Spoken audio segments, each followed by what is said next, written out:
تبارك الذي نزل الفرقان على عبده ليكون للعالمين نذيرا. الحمد لله نحمده ونستعينه ونستغفره ونؤمن به ونتوكل عليه ونعوذ بالله من شرور أنفسنا ومن سيئات أعمالنا ونعوذ بالله من شرور أنفسنا ومن سيئات أعمالنا ونعوذ بالله من شرور أنفسنا ومن سيئات أعمالنا من يهدي الله فلا مضل له ومن يضلله فلا هادي له ونشهد أن لا إله إلا الله وحده لا شريك له ونشهد أن سيدنا ومولانا محمدا عبده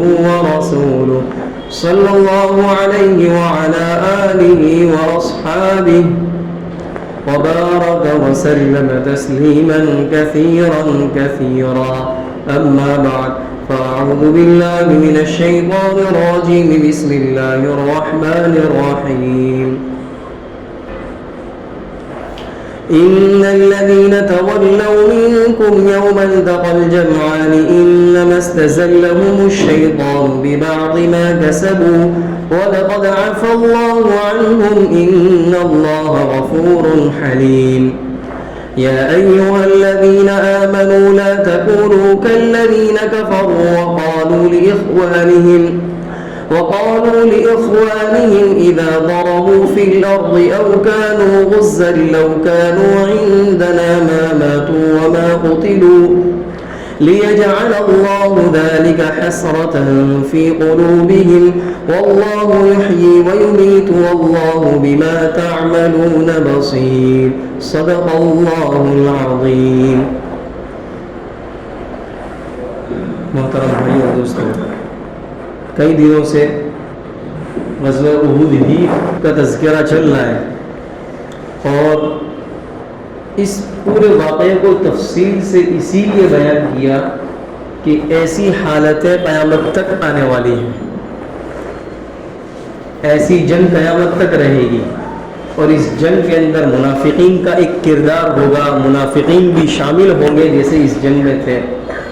اور اللہ تعالیٰ نے اس کو تفصیل سے بیان کیا ہے کہ منافقین کا کردار اس سلسلے میں کیا رہا، اس لیے کہ قیامت تک منافقین سے سابقہ پڑھنا ہے جو اپنے آپ کو مسلمان کہیں گے لیکن وہ اندرونی مسلمان نہیں ہوں گے، وہ اندرونی طور پر کافر ہوں گے، کافروں کے ایجنٹ ہوں گے. تو یہ ان لوگوں سے قیامت تک سابقہ رہنا ہے. تو ان لوگوں کی جو ذہنیت ہے اور ان لوگوں کا جو کردار رہا اور ان کی زبان سے جو باتیں نکلی اس کو اللہ تعالیٰ تفصیل سے بیان کر رہا ہے تاکہ پتہ چل جائے کہ ایسی سوچ رکھنے والا، ایسی بات کرنے والا، ایسا کردار رکھنے والا مسلمان نہیں ہو سکتا.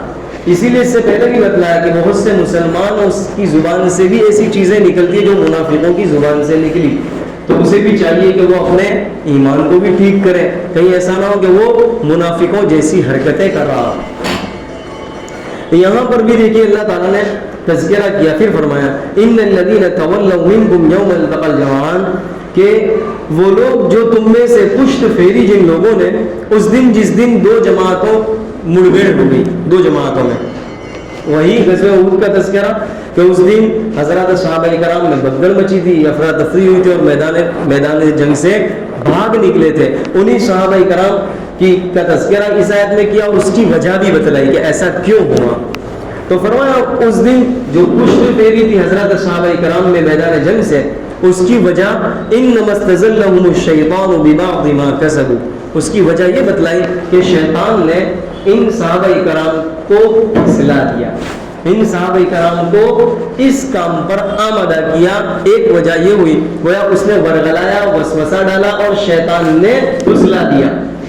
اور ببعض ما کسبوا، ان کے کچھ گناہ تھے، ان کے کچھ کوتاہی تھی، ان کوتاہی کی وجہ سے یہ بات ہوئی.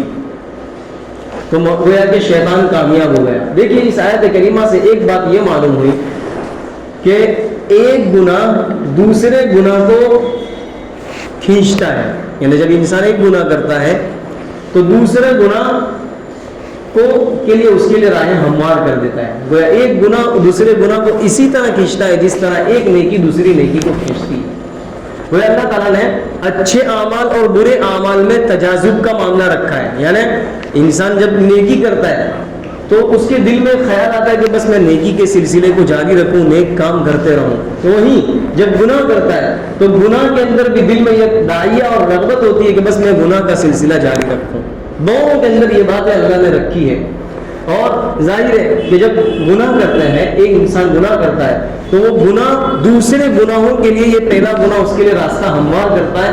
اور اس کی وجہ یہ ہے کہ جب انسان ایک گناہ کرتا ہے تو اس کے دل پر ایک کالا سیاہ داغ لگ جاتا ہے, ایک ظلمت طاری ہو جاتی ہے, اندھیرا چھا جاتا ہے. جیسا کہ اللہ کے نبی علیہ السلام نے بھی ارشاد فرمایا کہ جب انسان گناہ کرتا ہے تو اس کے دل پر کالا داغ لگ جاتا ہے. جب توبہ نہیں کرتا تو وہ کالا داغ ایسے ہی باقی رہتا ہے. دوسرا تیسرا گناہ کرتا رہتا ہے, کالا داغ لگتا رہتا ہے, یہاں تک کہ پورا دل سیاہ ہو جاتا ہے, کالا ہو جاتا ہے. پھر ایسا دل اس کا کالا ہو جاتا ہے کہ پھر اس کو اگر نیکی کے لیے کوئی چیز کہی جائے, آمادہ کیا جائے, تو اس کی طرف اس کا دل مائل ہی نہیں ہوتا, نیکی کے لیے آمادہ نہیں ہوتا. تو اس کی وجہ یہ ہوتی ہے ایک گناہ دوسرے گناہ کو کھینچ کر لاتی ہے. اسی طرح نیکی کا حال ہے کہ ایک نیکی دوسری نیکیوں کے لیے راستے کو آسان کر دیتی ہے, اس کے لیے دوسری نیکی کا کرنا آسان ہو جاتا ہے اور رغبت پیدا ہوتی ہے کہ مسلسل نیکی کرتا رہے. اس کی وجہ یہ نیکی کرنے کی وجہ سے دل میں ایک انشراح پیدا ہوتا ہے, نور پیدا ہوتا ہے, اور یہ نور جو ہے نور پیدا ہوتا ہے, یہی نور دوسری نیکی کا سبب بنتا ہے. تو دیکھیے یہاں پر حضرات صحابہ کرام کی جو وجہ بتائی, شیطان نے پھسلا دیا ببعض ما کسبوا, بعض گناہ اور بعض کوتاہی کی وجہ سے. تو یہ چیز ایک گناہ, ایک نیک گناہ اور ایک غلطی دوسری غلطی کا سبب بنتی ہے. اللہ تعالیٰ نے آگے فرمایا وَلَقَدْ عَفَا اللَّهُ عَنْهُمْ, کہ اللہ تعالیٰ نے یہ حضرات صحابہ کرام سے جو کچھ بھی ہوا, جو کچھ بھی کوتاہی, اللہ تعالیٰ نے معاف کر دیا. دیکھیں اس سے پہلے بھی یہ آیت گزر چکی کہ اللہ تعالیٰ نے معاف کر دیا, معافی کا اعلان اللہ نے کر دیا. اس آیت کریمہ سے یہ بات معلوم ہوئی کہ حضرات صحابہ کرام گناہ سے پاک صاف نہیں تھے. گناہ سے پاک صاف, گناہ سے معصوم تو صرف انبیاء علیہ السلام ہے, اس کے علاوہ کوئی بھی گناہ سے پاک صاف نہیں ہے. حضرات صحابہ کرام سے چھوٹے گناہ بھی ہوئے ہیں, بڑے گناہ بھی ہوئے ہیں, لیکن وہ محفوظ ہیں کہ اللہ تعالیٰ نے انہیں معاف کر دیا. ایک ہے معصوم اور ایک ہے محفوظ. معصوم انبیاء ہیں اور محفوظ حضرات صحابہ کرام ہیں کہ ان سے گناہ ہوئے ہیں, لیکن اس کے باوجود اللہ تعالیٰ نے معافی کا اعلان کر دیا. وَلَقَدْ عَفَا اللَّهُ عَنْهُمْ, کہ اللہ تعالیٰ نے معاف کر دیا. گویا اللہ تعالیٰ نے ایک اور مجدہ سنا دیا رضی اللہ عنہم ورضوا عنہ, کہ اللہ ان سے راضی اور یہ ان سے راضی ہو گئے. گویا ان کا معاملہ کلیئر ہو گیا کہ یہ پاک باز جماعت ہے. اب اگر ان پر کوئی انگلی اٹھانا چاہے, انگلی نہیں اٹھا سکتا. کسی کے لیے جائز نہیں کہ حضرات صحابہ کرام پر تان تشنی کرے یا ان کی طرف برائی منسوب کرے, اس لیے کہ حضرات صحابہ کرام کو جب اللہ نے معاف کر دیا تو بندے کو کوئی اختیار ہی نہیں ہے, یعنی بندے کو کوئی رائٹ ہی نہیں ہے کہ وہ ان کے بارے میں کوئی غلط بات کہے, غلط بات یا عیب منسوب کرے حضرات صحابہ کرام کے بارے میں. اسی لیے ابن عمر, حضرت عبداللہ ابن عمر رضی اللہ تعالیٰ عنہ کے سامنے جب کسی نے تان تشنی کی غزوہ احد میں, چونکہ بڑے بڑے صحابہ کرام تھے, اس میں بدری صحابہ بھی تھے جو بھاگ گئے تھے, بھاگ نکلے تھے, ان سے غلطی ہوئی تھی, بڑے بڑے صحابہ کرام بھی تھے, تو اس نے یہ تان تشنی کی کہ حضرت عثمان, اتنے بڑے صحابی, یہ بھی چونکہ یہ انہی میں سے تھے, حضرت عثمان رضی اللہ تعالیٰ اور دیگر صحابہ کرام کے بارے میں اس نے تعین کیا کہ یہ میدان جہاد کو, میدان جنگ کو چھوڑ کر بھاگ نکلے تھے. تو حضرت ابن عمر رضی اللہ تعالیٰ عنہ نے یہی جواب دیا کہ جب اللہ تبارک و تعالیٰ نے ان کی غلطیوں کو معاف کر دیا, وَلَقَدْ عَفَا اللَّهُ عَنْهُمْ کہہ دیا, تو پھر ہمیں تو کوئی اختیار نہیں ہے کہ ہم ان کے بارے میں کچھ کلام کریں. اسی لیے بہت سے حضرات آج بھی ہیں, پہلے بھی تھے, جیسا جو لوگ حضرات صحابہ کرام کو تان تشنی کرتے ہیں اور انہیں برا بھلا کہتے ہیں, انہیں برا بھلا کہنے والا خود اپنے ایمان کو خراب کر دے گا. اس لیے کہ اللہ تعالیٰ نے ان کے لیے اعلان کر دیا معافی کا. چنانچہ حضرت عبداللہ ابن عمر رضی اللہ تعالیٰ عنہ کے پاس ایک آدمی آیا اور وہ حضرت عثمان رضی اللہ تعالیٰ عنہ کے بارے میں اعتراض کرنے لگا. اعتراض یہ کیا کہ وہ بدر میں شریک نہیں ہوئے تھے, اب اعتراض بھی ایسے کہ جس کی نہ ہاتھ ہے نہ پیر ہے، ایسے اعتراض بھی ہیں ان کے. تو بدر میں شریک نہیں ہوئے تھے، انہوں نے جواب دیا وہ بدر میں شریک ہونا چاہتے تھے، لیکن اللہ کے نبی علیہ الصلوۃ والسلام کی بیٹی اور جو حضرت عثمان کی بیوی تھی اور اللہ کے نبی کی بیٹی تھی، وہ حضرت عثمان کے اپنے نکاح میں تھی اور وہ بیمار تھی. اللہ کے نبی نے ہی منع کیا تھا بیمار ہے تو اس کی تم تیمارداری کرو. اللہ کے نبی نے انہیں منع کیا اور اللہ کے نبی نے یوں بھی کہا تھا کہ جو بدر میں شریک رہے ان میں تم بھی شامل رہو گے، گویا جو بدر میں حصہ ملے گا مال غنیمت میں تمہیں بھی حصہ ملے گا. گویا کہ اللہ کے نبی علیہ الصلوۃ والسلام نے بدری صحابہ میں انہیں شمار کیا، شریک نہ ہونے کے باوجود منع کیا، اس لیے وہ رکے رہے اور اسی دوران ان کی بیوی کا انتقال بھی ہوا، وفات بھی ہوئی. تو بدری جو صحابہ کرام ہیں ان میں حضرت عثمان رضی اللہ عنہ کا نام بھی ہے. پھر اس نے یہ اعتراض بھی کیا کہ بیعت رضوان جو ہوئی تھی حدیبیہ کے موقع پر، بیعت رضوان اللہ کے نبی علیہ الصلوۃ والسلام نے حضرت عثمان رضی اللہ تعالیٰ کی شہادت کا بدلہ لینے کے لیے بیعت لی تھی، تو کہا وہ اس وقت موجود نہیں تھے. اب اعتراض بھی ایسا عجیب غریب، اس لیے کہ بیعت ہی تو حضرت عثمان کے لیے ہوئی تھی کہ جب اللہ کے نبی نے مکہ بھیجا تھا کہ جاؤ جا کر مکہ والوں سے کہو کہ ہم تو صلح کرنا چاہتے ہیں، ہم تو لڑنا نہیں چاہتے ہیں، عمرہ کرنا چاہتے ہیں، اجازت دے تو لڑنے کا ارادہ نہیں ہے. اسی گھر سے مکہ بھیجا تھا صلح کرنے کے لیے، وہ مکہ گئے تھے، مکہ میں مشہور ہو گیا کہ عثمان کو شہید کر دیا گیا. اسی کی وجہ سے تو اللہ کے نبی نے بیعت لی تھی. تو ظاہر ہے وہ مکہ میں تو پھر یہاں بیعت کہاں سے ہوگی؟ انہیں کے لیے تو بیعت ہوئی تھی. ان کا یہاں بیعت رضوان میں شریک ہونا ممکن کہاں تھا؟ انہیں کے لیے تو بیعت ہوئی تھی یہاں پر. وہ اعتراض بھی ایسا جو قابل قبول نہیں ہے. غرض یہ کہ اللہ تبارک و تعالیٰ نے حضرات صحابہ کرام کے لیے معافی کا اعلان کر دیا. اب جو ہے کسی کے لیے گنجائش نہیں کہ وہ طعن تشنیع کرے یا برا یا ان کی برائی کرے، برائی کی طرف کوئی انہیں منسوب کرے. اللہ تعالیٰ نے فرمایا ان اللہ غفور حلیم، کہ بے شک اللہ تعالیٰ معاف کرنے والا ہے، بخشنے والا ہے. اسے تو پوچھنے والا نہیں ہے کہ تو نے انہیں کیوں معاف کیا اور اس کو کیوں نہیں بخشا، انہیں کیوں بخش دیا اور ان کو کیوں پکڑ لیا، ان کی گرفت کیوں کی. اللہ تعالیٰ کو کوئی پوچھنے والا نہیں ہے. وہ غفور ہے اور وہ حلیم بھی ہے، بردبار بھی ہے. جب انسان گناہ کرتا ہے، نافرمانی کرتا ہے، تو فوراً اللہ تعالیٰ سزا نہیں بھیج دیتا، فوراً پکڑ نہیں کرتا. اس لیے کہ اگر فوراً پکڑ دھکڑ ہو جائے تو انسان بچ ہی نہیں سکتا. ہم تو کتنے ہی گناہ کرتے ہیں، پل پل میں گناہ ہوتے ہیں. تو اللہ تعالیٰ حلیم بردبار ہے، چھوڑ دیتا ہے، موقع دیتا ہے کہ بندہ ابھی آ جائے گا، بندہ ابھی توبہ کر لے گا، ابھی اس گناہ کو، نافرمانی کو چھوڑ دے گا. تو اللہ تعالیٰ حلیم اور بردبار ہے، وہ موقع دیتا ہے بندے کو، فوراً سزا نہیں دیتا. ورنہ دیکھ لیں آپ فرعون اور اتنے کتنے بڑے بڑے نمرود قسم کے بڑے بڑے جو خدائی کا دعویٰ کرنے والے تھے، اللہ تعالیٰ نے فوراً تو ان کی بھی پکڑ نہیں کی، 40 سال تک انہیں بھی تو مہلت دی. تو اللہ تعالیٰ حلیم اور بردبار ہے. اگلی آیت میں اللہ تعالیٰ نے فرمایا یا ایھا الذین آمنوا لا تکونوا کالذین کفروا، کہ ایمان والو تم جو ہے ان لوگوں کی طرح نہ ہو جو جنہوں نے کفر کیا. اس میں منافقین بھی شامل ہے، کافروں میں منافقین بھی شامل ہے. اور بلکہ منافقین کا درجہ جو ہے وہ تو کفار سے بھی کئی گنا زیادہ نیچے ہے. جہنم میں کفار بھی جائیں گے، منافقین بھی جائیں گے، لیکن منافقین جو ہوں گے ان کا ٹھکانہ اور ان کی جگہ کافروں سے کئی گنا زیادہ سب سے نیچے کا منافقین ہوں گے. اس لیے کہ ایک تو کافر جو اپنا آپ کو کافر کہتا ہے، اور ایک منافق جو اپنا آپ کو مسلمان کہتا ہے لیکن دل میں کفر چھپا ہوئے دھوکہ دے رہا ہے. تو اس کی سزا اس کافر سے بھی زیادہ ہوگی. ان المنافقین فی الدرک الاسفل من النار، جو جہنم میں سب سے نیچے کا طبقہ ہے، اس نیچے کے طبقے میں اس منافقین کو ڈالا جائے گا. وہ کافر جو ہے وہ تو اوپر ہوں گے، منافقین اس سے بھی نیچے ہوں گے. اس لیے کہ وہ دھوکہ دے رہے ہیں، لبادہ اوڑے ہوئے، جبہ لہنگا، داڑھی ٹوپی اور اسی طرح اس طرح پہن کر مسلمانوں کو دھوکہ دے رہے ہیں.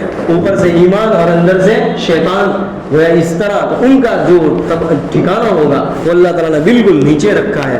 کل اللہ تعالیٰ یہاں تنبیہ فرمانا چاہتا ہے، اس لیے کہ دیکھیے یہاں وہی بات، وہ جو منافقین جو تھے غزوہ احد میں، اس لیے کہ وہ منافقین جتنے بھی ہیں ان کی تو ہر موڑ پر، وہ ہر گھڑی یہی چاہتے ہیں کہ مسلمانوں میں مسلمان جو ہے وہ ایمان سے ہٹ جائے، ایمان سے دور ہو جائے، بلکہ مسلمانوں میں آپس میں نفرت پھیل جائے. اور ان کی کوشش ہی ہمیشہ یہی رہتی ہے. تو جیسا کہ غزوہ احد میں بھی بتلایا، تفصیل سے آ گیا کہ منافقین کی یہی سازش تھی منافقین یہی چاہتے تھے کہ اور ان کے جو کردار اللہ تعالیٰ نے وقتاً فوقتاً بیان بھی کیے اوپر، تو وہ چاہتے ہی تھے کہ مسلمان جو ہے وہ دین سے ہٹ جائیں، پیغمبر سے ہٹ جائیں، ایمان سے اور دین سے ہٹ جائیں۔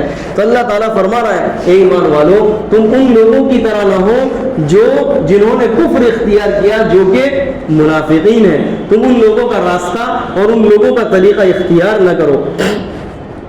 اچھا ان لوگوں کا طریقہ کیا تھا؟ وہ کیا چاہتے تھے؟ وہ کیا کہتے تھے؟ ان کی سازش کیا تھی؟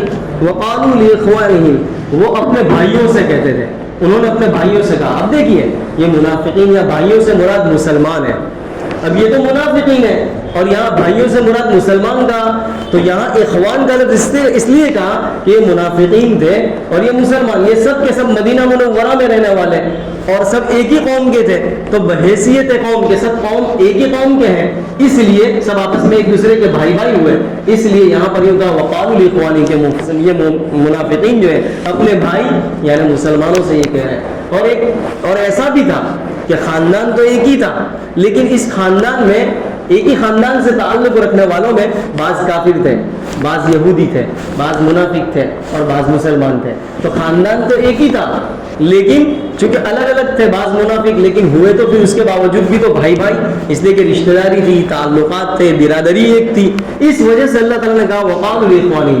یہ جو منافقین تھے ان کا کام کیا تھا؟ دیکھیے اس کو بھی غور سے سنیے، اس کو بھی آج کے حالات کے پس منظر میں اس کا ترجمہ کر کے بھی بتلاؤں گا کہ آج کل بھی مسلمان کا ذہن بھی ہے اور مسلمان بھی اسی طرح کہتا ہے۔ وقالوا لاخوانہم، انہوں نے اپنے بھائیوں سے کہا، کیا کہا؟ اذا ضربوا فی الارض، جب یہ زمین میں سفر کرتے، جب انہوں نے زمین میں سفر کیا تجارت کے لیے، کاروبار کے لیے یا اور کسی غرض سے بھی سفر کرتے، سفر کرنا ہوتا ہے یہ مسلمانوں کا، تو وہ سفر کرتے تھے تجارت کی غرض سے، کاروبار کی غرض سے یا اور کسی غرض سے، او کانوا غزا، یا یہ کہ وہ جہاد کے لیے نکلتے، جیسا کہ پس منظر تو یہی غزوہ احد کا کہ جہاد کے لیے نکلے اور یہ چاہتے تھے کہ باہر یہی مدینہ منورہ میں رہ کر جنگ کی جاتی، باہر نکل کر نہ جنگ کی جاتی، تو غرض یہ کہ جب وہ تجارت کے لیے سفر کرتے یا جہاد اور جنگ کے لیے سفر کرتے، بہر صورت جب کرتے تو کیا کہتے؟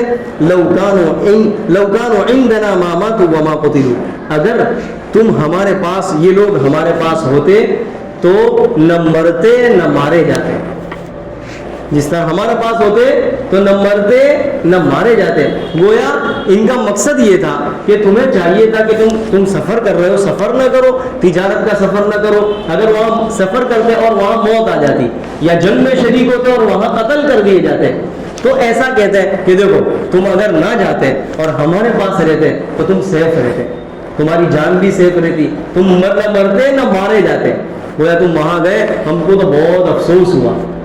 حالانکہ مقصد یہ تھا کہ ان کو سفر سے روکنا اور جہاد سے روکنا، کہ دیکھو تم نے تو اپنے پیغمبر پر بھروسہ کیا کہ نکلو اللہ کامیابی دے گا وغیرہ وغیرہ، تمہیں تو سبز باغ دکھائے تمہارے پیغمبر نے، لیکن تم نکلے جہاد کے لیے، جنگ کے لیے، اور تم مارے گئے، جیسا کہ غزوہ احد میں ایسا ہی ہوا کہ تم نکلے اور تمہارا حال بہت خراب ہوا کہ تم شہید کر دیے گئے، زخمی ہوئے، مارے گئے۔ تو تم اگر ہمارے پاس ہوتے، ہمارے یہاں رہتے تو تم سیف رہتے، جس طرح ہم نہ مرے نہ مارے گئے تو تم بھی نہ مرتے نہ مارے جاتے۔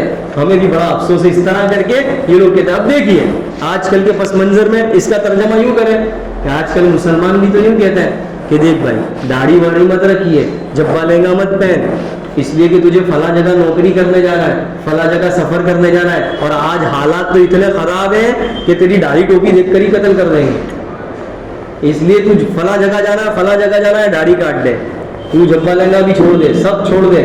آپ اس کی ایک مختصر سے میں تو بیت لاؤں ورنہ تفسیر کرنے جاؤں تو آج دیکھ لیجیے جو منافقین کی بات قرآن کریم میں نقل کی گئی وہ بھی تو مسلمان کیا ہے، معلوم ہوا کہ یہ سچا پکا مسلمان ہے ہی نہیں، اس لیے کہ وہ بھی تو یوں کہتا تھا تو سفر کرے گا، یہاں سے بہار جائے گا، بنگلہ دیش جائے گا، مر جائے گا، اس لیے کہ داڑھی ٹوپی والا پکڑ لیں گے، مار ڈالیں گے، ہے نا۔ اور دیکھیے اگر تو جنگ میں جائے گا تو مر جائے گا، تو آج بھی تو یہ کہتا ہے دیکھ تو جائے گا تو مر جائے گا، مار دیا جائے گا۔ یہی بات آج کے مسلمان بھی کہہ رہے ہیں، ایسا مت کر، داڑھی مت رکھ، داڑھی دیکھ کر جائے گا، لائسنس ہے یہ تو لائسنس دیکھ کر تو کسی بھی جگہ جائے گا، مار دیا جائے گا۔ بہت سے مسلمانوں سے سنا کہ ہم تو داڑھی واڑی نہیں دیکھتا، سامنے والا تو ہم کو یہ سمجھتا ہے تو کافر ہوئے گا، تو وہ اس کو اچھا سمجھتا ہے کہ اچھا ہے میرے کو کافر تو سمجھتا ہے کم از کم، اس لیے میں تو دھندا بھی کر رہا ہوں۔ یہ تو کیسی بات ہے، یہ موت آنا تو یقینی ہے، مسلمان موت سے ڈرتا نہیں ہے، وہ تو موت کو گلے لگاتا ہے، اس لیے کہ ایسی موت کیسی اچھی کہ اللہ اس سے راضی ہو جائے، ایسی بزدلانہ موت، بہادری والی موت کہ جس کے اندر اللہ کے راستے میں اس کی موت آئے اور اللہ کے احکام پر عمل کرتے کرتے موت آئے، اس سے اچھی موت کیا ہو سکتی ہے؟ مسلمان تو موت کو گلے لگا لیتا ہے کہ آ جائے تو آج کل آنی ہوتا، آج آ جائے۔ موت سے مسلمان گھبراتا نہیں ہے، شہادت سے کبھی گھبراتا نہیں ہے، اور جو گھبرائے تو وہ مسلمان نہیں ہے۔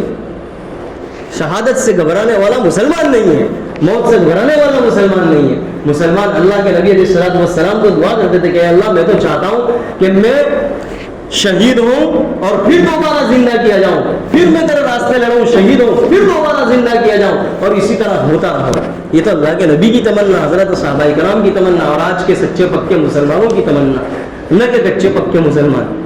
یہ ہے تو یہ دیکھیے یہاں پر ان کی سازش کو بتلایا، ان کی سازش کو نقل کیا کہ یہ اپنے بھائیوں سے جو کام کر رہے تھے، اس لیے کہ بعض لوگ ایسے ہوتے ہیں کہ جو خود کام کرتے ہیں نہ کرنے دیتے ہیں، بلکہ برعکس نہ خود تو کرتے نہیں ہیں نہ کرنے دیتے، اور جو کر رہے ہیں ان کو روک رہے ہیں اور ان کو ڈرا رہے ہیں، گھبرا رہے ہیں کہ تو بھی مت کرنا ورنہ تیرا بھی حال ایسا ہوگا، تو کرے گا تو تیرا بھی حال ایسا ہوگا۔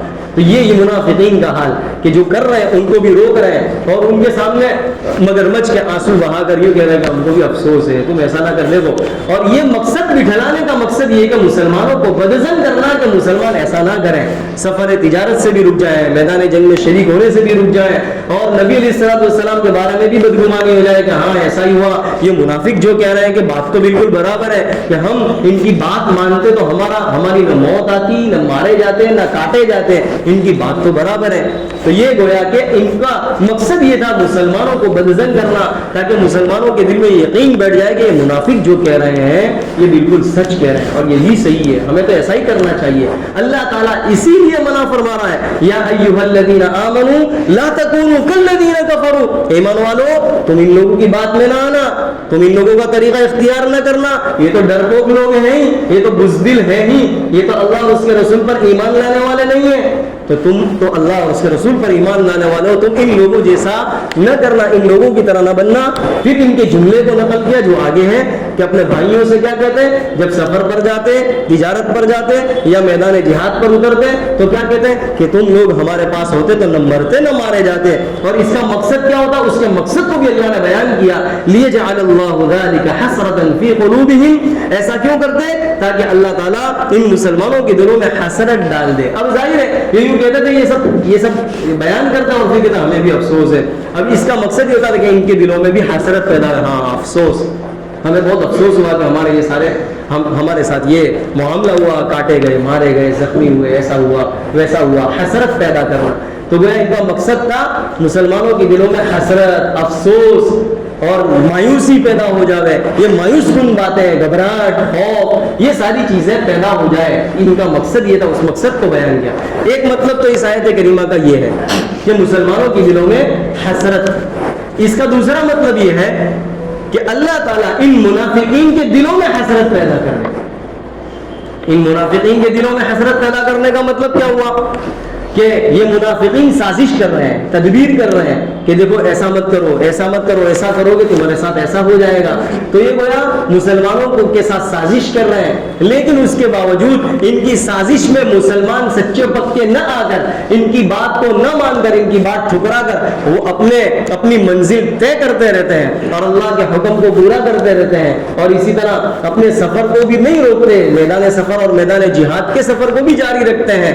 تو یہ چیز ان منافقین کے لیے حسرت کا سبب ہوگی کہ ہم تو اتنا سب روک رہے ہیں، ایسی سازش کر رہے ہیں، تدبیر کر رہے ہیں، پروپیگنڈا کر رہے ہیں، لیکن اس کے باوجود یہ ہماری سازش میں آتے نہیں ہیں۔ تو یہی چیز ان کے لیے حسرت کا سبب بنے گی کہ یہ ہمارے پروپیگنڈے میں پھنستے نہیں ہیں، ہماری جال میں پھنستے نہیں ہیں، تو یہ چیز حسرت بنے گی۔ اور اس کا تیسرا مطلب یہ ہے کہ یہ آج تو یہ پلاننگ کر رہے ہیں اور یہ ساری چیزوں کا اپنا آپ کو بچائے ہوئے ہیں اور اپنے آپ کو سیف سمجھتے ہیں کہ ہماری دنیا بھی اچھی، ہم آخرت بھی اچھے، اور ہم تو سب ہے نا شیطان بھی راضی اور خدا بھی راضی، ایسی بات کر رہے ہیں۔ تو آخرت میں پتہ چلے گا، جب آخرت میں جائیں گے تو مجاہدین کو دیکھیں گے اور سچے پکے مسلمانوں کا مقام اور درجہ دیکھیں گے، تو اس وقت یہ منافقین حسرت کریں گے کہ ہم تو دنیا میں ایسے تھے اور آج ہم جہنم میں، اور یہ اس مقام پر ان کے مقام اور مرتبے کو دیکھ کر کے کہ دنیا میں تو انہوں نے اپنی جان گنوا دی, اپنا مال دکان سب گنوا دیا, اور آج ان کا مقام آخرت میں بہت اونچا ہے.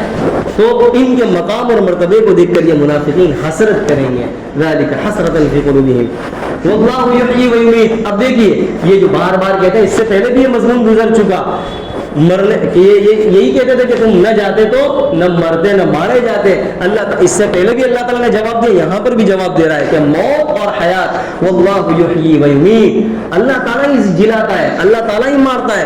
موت اور حیات یہ اللہ کے قبضے میں ہے, موت اور حیات یہ اللہ کے ہاتھ میں ہے, کسی اور کے قبضے میں نہیں ہے.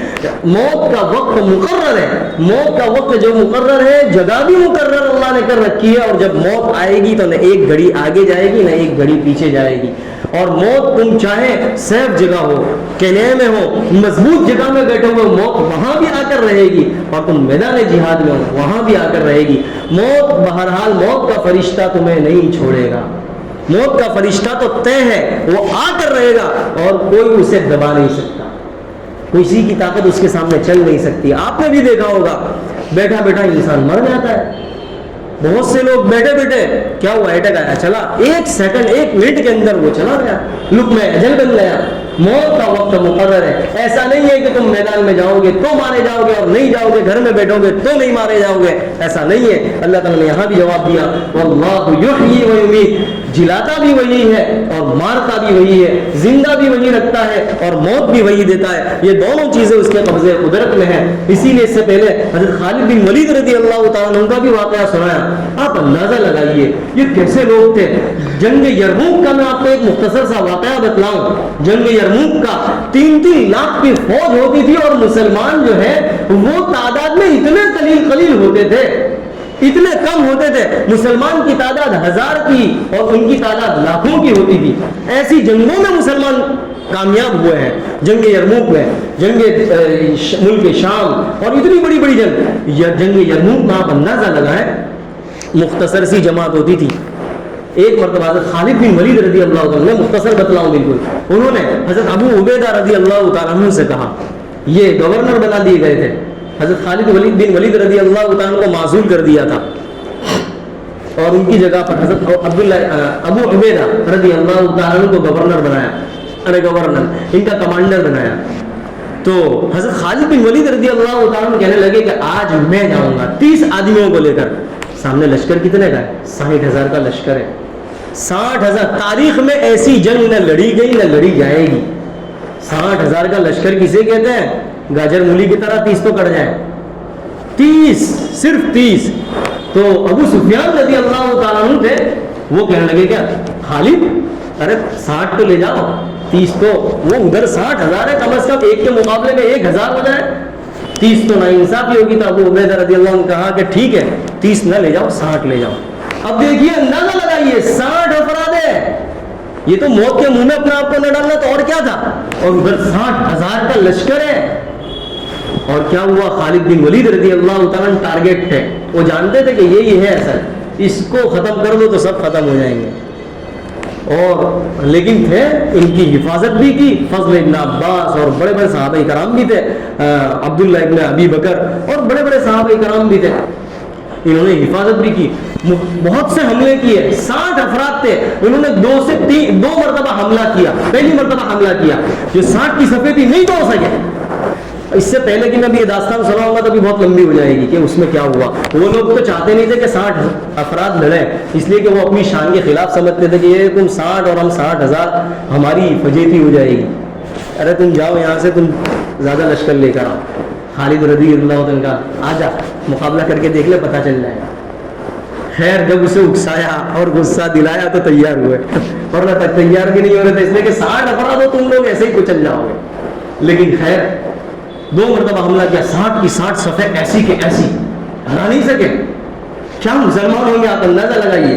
تیسری مرتبہ جب حملہ ہوا تو صفیں ٹوٹ گئی مسلمانوں کی, تو انہوں نے 10-10 کی ٹولی جما دی, 10-10 کی, اور ادھر خوب حملہ کیا. خالد رضی اللہ عنہ ٹارگیٹ میں تھے, لیکن صحابہ کرام نے ڈٹ کر مقابلہ کیا, اور ایسی زور کی لڑائی ہوئی رات میں اس طرح. خیر بالکل اخیر کے اندر وہ جو ہے بھاگ نکلے. آپ اندازہ تو لگائیے, میں بھی تفصیل بتلاؤں گا تو تفصیل کا میں تو صرف بتلانا ہی چاہتا ہوں, موت اور حیات اللہ کے قبضے میں وہ بتلانے کے لیے میں سنا رہا ہوں.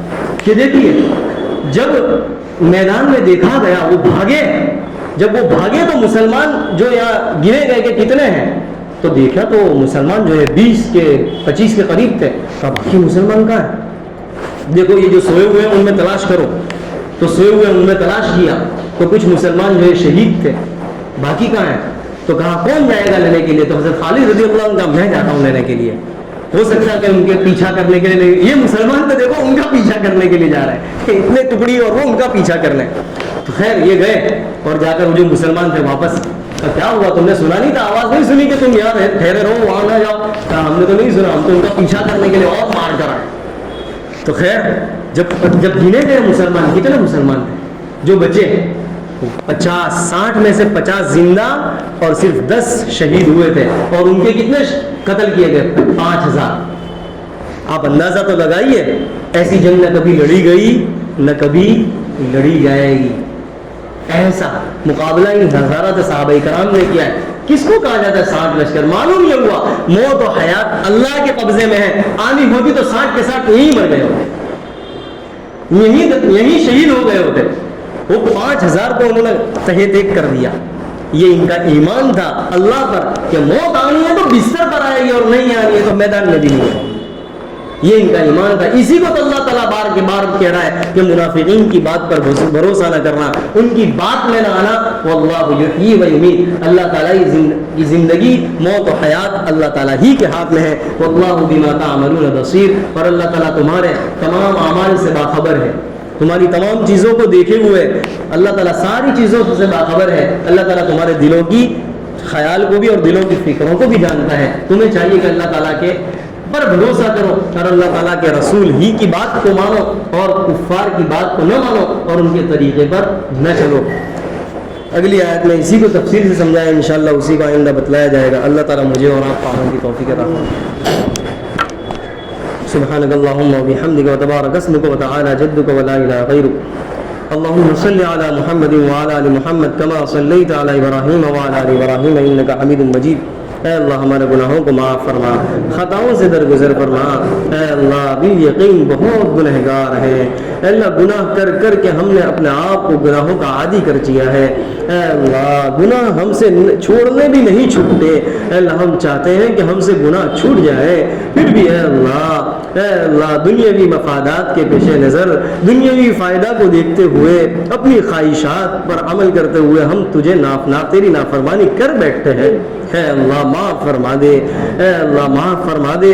اے اللہ حضرات صحابہ کرام کے دلوں میں جو ایمان تھا، اے اللہ تیری اور تیرے صحابہ رسول اللہ صلی اللہ علیہ وسلم کی جو محبت تھی، اے اللہ اس کا کچھ شمائی ہمیں عطا فرما دے. اے اللہ ہمیں بھی تیرے حکموں پر چلنا آسان فرما دے. اے اللہ تیری بات، اے اللہ تیری فرما برداری ہمارے لیے آسان فرما دے. اے اللہ گناہوں کو ہمارے لیے مشکل سے مشکل ترین بنا دے. اے اللہ ہم چاہیں نہ چاہیں ہماری پیشانیاں پکڑ کر اپنی اطاعت اور فرما برداری کروا لے. اے اللہ یہ بات تو بالکل یقینی ہے کہ اللہ توفیق کے بغیر، تیری مدد کے بغیر تیری نیکی کو انجام نہیں دیا جا سکتا. اے اللہ اپنی توفیق شامل حال فرما دے. اے اللہ اپنی توفیق شامل حال فرما دے. اے اللہ یہ جتنے اعمال ہم کر رہے ہیں، اے اللہ یہ جو تفسیر بھی سن رہے ہیں، یہ بھی تیری توفیق کے بغیر نہیں ہے. اے اللہ یہ جو سننا سنانا ہے، یہ سب اس میں ہمارا کوئی کمال نہیں ہے. اے اللہ تیری توفیق شامل حال دی. اے اللہ اس پر عمل کی بھی توفیق عطا فرما دے. اے اللہ جو کچھ کہا جا رہا ہے اس پر عمل کی توفیق عطا فرما دے. اور تیری ہونے اے اللہ جو کچھ ہوتا ہے تیری ذات سے ہوتا ہے، اس کا یقین بھی ہمارے دلوں میں پیدا فرما دے. اے اللہ تیری ذات سے ہونے کا یقین ہمارے اے اللہ ایک ایک انگ اور ایک عضو میں پیوست فرما دے. اے اللہ تیرے رسول نبی علیہ الصلوۃ والسلام کے طریقے کے مطابق ہمیں زندگی گزارنے کی توفیق عطا فرما. اے اللہ مسلمان جہاں کہیں پریشان ہیں ان کی پریشانیوں کو دور فرما دے. اے اللہ غزہ میں، فلسطین میں، اے اللہ جگہ جگہ جہاں کہیں اے اللہ مسلمان پریشانی کا شکار ہے، اے اللہ ان کی پریشانیوں کو دور فرما دے. کھانے پینے کا انتظام فرما دے. اے اللہ علاج اور معالجے کا انتظام فرما دے. اے اللہ جو جس چیز کی ضرورت ہے اے اللہ اپنے خزانے غیب سے اے اللہ ان کا انتظام فرما دے. اے اللہ کسی کا محتاج اور دستنگر نہ بنا. اے اللہ ہم میں سے بھی کسی کا محتاج اور دستنگر نہ بنا. اے اے اللہ ہماری ضروریات کو اپنے خزانے غیب سے پورا فرما دے. اے اللہ یہاں موجود تیرے بندوں اور بندیوں میں سے جس کے دلوں میں جو نیک اور جائز مرادیں اور تمنائیں جس کو تو خوب جانتا ہے، اے اللہ ان کی تمناؤں کو اے اللہ اپنے خزانے غیب سے پورا فرما دے. اے اللہ جو مانگا عطا فرما، جو مانگنے سے رہ گیا اپنے شان عطا فرما. ربنا تقبل منا انك انت السميع العليم وتب علينا انك انت التواب الرحيم. وصلى الله على النبي الكريم. سبحان ربك رب العزة عما يصفون وسلام على المرسلين والحمد لله رب العالمين برحمتك يا ارحم الراحمين.